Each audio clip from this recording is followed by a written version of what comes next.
Hello बच्चों, आइए इस प्रश्न को पढ़ते हैं। एक प्रत्यावर्ती धारा परिपथ में जिसमें प्रेरकत्व तथा धारिता श्रेणी क्रम में लगे, धारा तब अधिकतम पाई जाती है जब प्रेरकत्व का मान 0.5 हेनरी तथा धारिता का मान 8 माइक्रोफैरड है।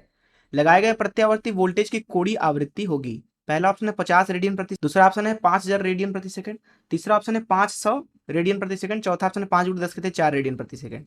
आइए इस प्रश्न की मुख्य अवधारणा की चर्चा करें। मान लीजिए हमारे पास में एक एलसी परिपथ है कुछ इस तरीके से, जिसमें एल और सी श्रेणी क्रम में जुड़े हुए हैं कुछ इस तरीके। मान लीजिए कि जो यहाँ पे प्रेरक है उसका प्रेरकत्व दरअसल एल है तथा यहाँ पे धारिता सी है दिए गए संधारित्र, और यहाँ पे मान लीजिए प्रत्यावर्ती धारा वी लगाई गई है। इसका समीकरण कुछ भी हो सकता है, वी बराबर V naught sine omega T cos omega T, कुछ भी। परिपथ में मान लीजिए धारा आई है। ऐसी स्थिति में होता यह है कि जो ये एल है और ये जो सी है, ये दोनों दरअसल इस धारा का विरोध करते हैं।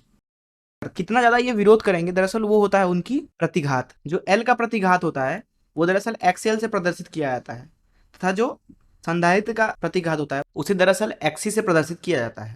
एक्सएल का मान होता है ओमेगा एल। ओमेगा दरअसल यहाँ पे लगाए गए प्रत्यावर्ती विभव की कोणीय आवृत्ति है, तथा एक्सी का मान लिखा जाता है 1/ओमेगा सी। अगर हम बात करें पूरे परिपथ के लिए प्रतिघात का मान, तो उसे जेड से प्रदर्शित किया जाता है। जेड का मान लिखा जाता है जेड बराबर √r² प्लस एक्सएल। अगर बड़ा है तो एक्सएल को पहले लिखेंगे, एक्सी बड़ा है तो पहले एक्सी को लिखेंगे। मान लीजिए एक्सएल बड़ा है तो यहाँ एक्सएल माइनस एक्सी का होल स्क्वायर। अब क्योंकि यहाँ पे जो परिपथ है वो दरअसल केवल एल और सी रख रहा है, तो इसके लिए प्रतिरोध का मान 0 ले लेंगे। ऐसी स्थिति में दिए गए परिपथ के लिए जेड का मान लिखा जाएगा एक्सएल माइनस एक्सी। मैंने यहाँ पे ये माइनस का चिन्ह लगाया हुआ है, ये प्रदर्शित करता है कि जो बड़ा है उसमें से छोटे वाले को घटा दो। तो ये हो गया पूरे परिपथ के लिए प्रतिघात।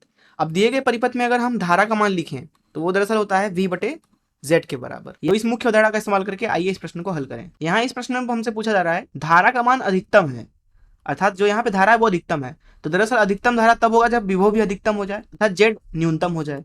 अब जो जेड होगा उसका न्यूनतम मान जो है वो कितना हो सकता है। अगर आप जेड का मान देखें तो दरअसल है एक्सएल माइनस एक्सी।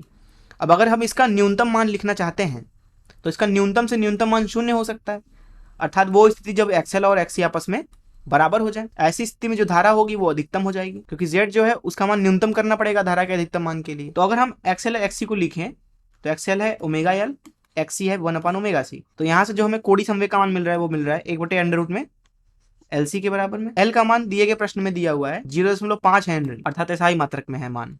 सी का मान दिया हुआ है 8 माइक्रोफैरड। 8 माइक्रोफैरड को अगर हम एसआई मात्रक में बदल लें तो ये हो जाएगा फैरड में।